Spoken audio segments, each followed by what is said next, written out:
morning, or depending when you're watching this, good afternoon, good evening, or good night. My name's Ross, and as always told out of Voice of Radio. So today, we need to take a look at a whole bunch of Pokemon trading card game news. There's been a few little stories floating around, things we need to have a chat about. So let's have a roll and have a look at a ridiculously good playmat which is going to be given out to competitors at the Latin American International Championships. Seriously, look how beautiful this playmat is. Now, the Latin American International Championships are actually happening the weekend that Sword and Shield is released, so that's why we get Grookey, Scorbunny, and Sobble sitting there on the mat. And I should mention that this was revealed by Tiusam over on YouTube. I mean, I want this mat. Like, there's no ifs, buts, or maybes. This is a phenomenal mat, and I absolutely want one. I still believe Scorbunny is the worst of the three first partner Pokemon. Don't at me, and don't tell my daughter. My daughter loves bunnies. Although, because I picked up a Sobble hoodie at the Pokemon Center in London, my daughter now knows who Sobble is and can name him. And that makes me very happy indeed. So we're getting a beautiful playmat, but there is also a promo, Pokemon Communication. Now, of course, like so many of these, and it really is the done thing at the moment, they are alternate art of very good playable cards. And seriously, shout out to whoever it is at the Pokemon Company. I think I know who it is, but whoever they are, they're amazing because they are bringing us really good playable trainer cards as promos. I mean, Pokemon Communication pops up in a lot of deck lists. It is a very good card that sees a huge amount of play in a lot of decks. It lets you swap a Pokemon in your hand for a Pokemon in your deck, and really, since it came back out, it's just been a staple. Not in every deck, to be fair. It is not in every deck kind of staple, but it is still very much one that comes up a lot. Japan ends up with these alternate artworks in their sets, and then we get them over here as little promos. That seems kind of fair to me. So that's the Latin American Internationals, but we actually got news of, well, another regional promo which is coming around. Now, this is going to be given out at the special event in Paris, and shout out to the lovely BillaVGC over on Twitter for tweeting out the image. It's Welder. It's female Welder. Now, of course, this is very interesting. We talked about this a little while ago, but just the idea that Welder, in both the full art and this promo, very much appears to be a lady, and in European languages, it is actually using, the name of the card actually uses the female form of the word, and yet there is a full art male Welder coming. Which doesn't make a huge amount of sense, but hey-ho. Welder's a phenomenal card. It's a staple in Reshiram and Charizard decks. It is a staple in Mewtwo and Mew decks.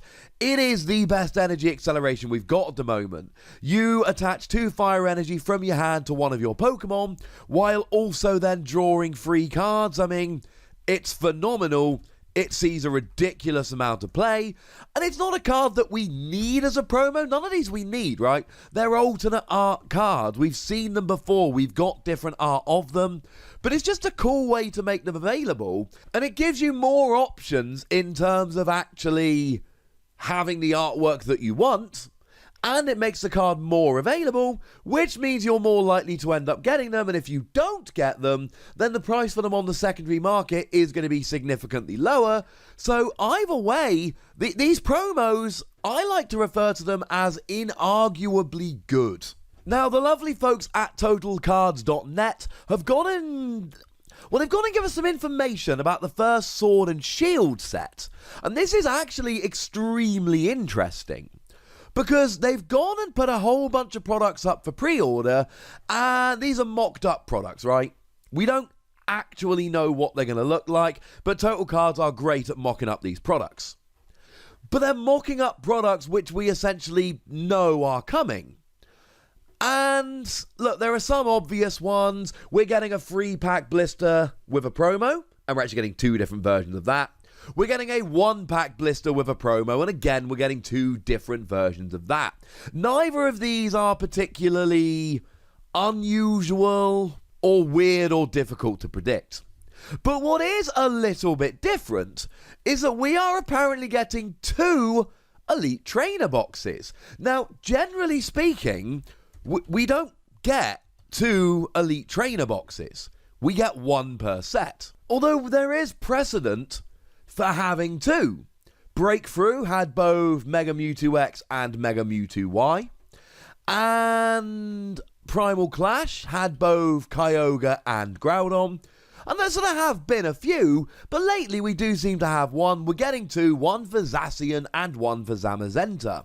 Now, the reality is the difference is going to be in the box, the cover of the guide, I suppose we'd call it, and the sleeves. Generally speaking, the box has a design which goes onto the sleeves and the front of the little kind of player's guide that you get. So that will be different. Outside of that, it's going to be the same kind of stuff. You'll get a bunch of packs, you'll get some dice. Although, to be fair, the dice will have a slightly different design as well.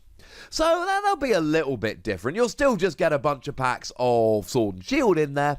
And they're not going to be phenomenally different, but it's still kind of cool that they're out there. And then we're getting 3 different theme decks. It looks like we're getting a theme deck for Sobble, the best one, a theme deck for Grookey, the second best one, and a theme deck for Scorbunny. Sorry, Scorbunny, you ain't my favourite. That's kind of cool and weird, right? We're not used to having more than 2 theme decks. We get 2 theme decks every time we get a new set. The exception to this was in Sun and Moon, where we got Forest Shadow, which of course was the Decidueye deck, and we got Roaring Heat, which was the Incineroar deck, and Bright Tide, which was the Primarina deck. So actually here, there is a little bit of precedent that when we move into a new generation, we're moving of course into Generation 8 for Sword and Shield, that we do get 3 theme decks. Now, the likelihood is they're not actually going to be Grookey, Scorbunny, and Sobble theme decks. They are going to be theme decks for whatever the Stage 2 evolution of those Pokemon are. It just so happens that we don't know what the evolutions are. Rumour has it that we're not actually going to find out the evolutions until the game releases. And that does seem to hold up because, as I record at the moment, we're like 2 weeks away. There's no way they're going to drop the starter evolutions right before the game launches, like a week before. That makes no sense. So it seems like we're not getting the starter evolutions. So of course they're not going to show us them on a theme deck yet. Worth pointing out, of course, that all of this stuff is scheduled for release. Well, let's face it, right? It's coming out when we expect it all to, which is February the 7th. Which is actually when Sword and Shield itself gets launched. So we'll know a little bit more then. It's sad that we don't know too much about them, but the fact that we're getting 2 Elite Trainer boxes and 3 theme decks itself is a little bit weird, but I suppose in a way it is a little bit expected as well. And the last piece of news we need to talk about, and shout out to the lovely Primal Lugia over at PokeGuardian.com for helping us out with this news. We are getting an Alolan Sandslash GX Box. Of course we're getting an Alolan Sandslash GX Box. It was one of the very last GXs that we actually needed, so we needed to get it somehow. It makes sense that it would come as a box because it's not coming as part of Cosmic Eclipse, so it kind of had to, right? And the thing is that this Alolan Sandslash is actually proven to be a really good Pokemon. It's got an ability whereby if it's damaged by an attack, even if it's knocked out, you put 3 damage counters on the attacking Pokemon. And for 1 water, 2 colorless energy, you do 100 damage to each of your opponent's Pokemon with any damage counters on, which is a very nice GX attack.